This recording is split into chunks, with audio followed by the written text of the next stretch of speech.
यह एक प्राचीन सूफी कथा है। एक व्यक्ति अपने दुखों से बहुत बोझिल था। वह प्रतिदिन भगवान से प्रार्थना करता था, मैं ही क्यों, सभी लोग बहुत खुश दिखते हैं, केवल मैं ही इतने दुख में क्यों हूँ। एक दिन बहुत हताश होकर उसने भगवान से प्रार्थना की, आप मुझे किसी और का दुख दे सकते हैं और मैं इसे स्वीकार करने के लिए तैयार हूँ, लेकिन मेरा ले लो, मैं इसे और सहन नहीं कर सकता। उस रात उसने एक सुंदर सपना देखा, सुंदर और बहुत ही रहस्य उद्घाटन करने वाला। उसने उस रात एक सपना देखा कि भगवान आकाश में प्रकट हुए और उन्होंने सभी से कहा, अपने सभी दुख मंदिर में ले आओ। हर कोई अपने दुख से थक गया था।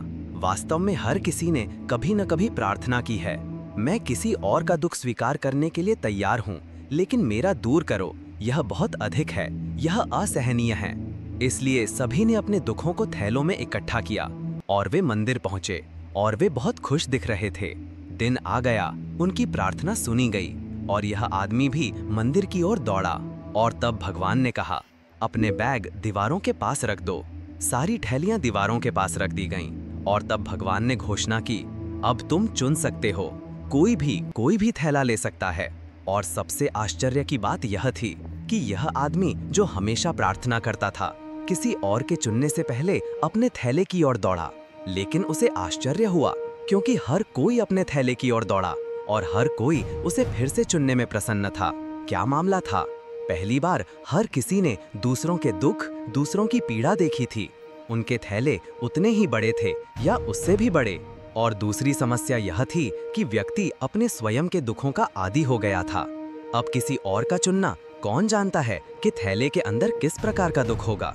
क्यों झंझट करना, कम से कम तुम अपने दुखों से परिचित हो और तुम उनके आदी हो गए हो और वे सहनीय हैं। इतने वर्षों से तुमने उन्हें सहन किया है, अज्ञात को क्यों चुनना। और हर कोई खुश होकर घर गए। कुछ भी नहीं बदला था, वे वही दुख वापस ला रहे थे, लेकिन हर कोई खुश था और मुस्कुरा रहा था और आनंदित था कि उसे अपना थैला वापस मिल गया। सुबह उसने भगवान से प्रार्थना की और कहा, सपने के लिए धन्यवाद, मैं फिर कभी नहीं मांगूंगा। आपने मुझे जो कुछ भी दिया है वह मेरे लिए अच्छा है, मेरे लिए अच्छा ही होना चाहिए, इसीलिए आपने मुझे यह दिया है। ओशो, ज्ञान की पुस्तक। ओम नमः शिवाय।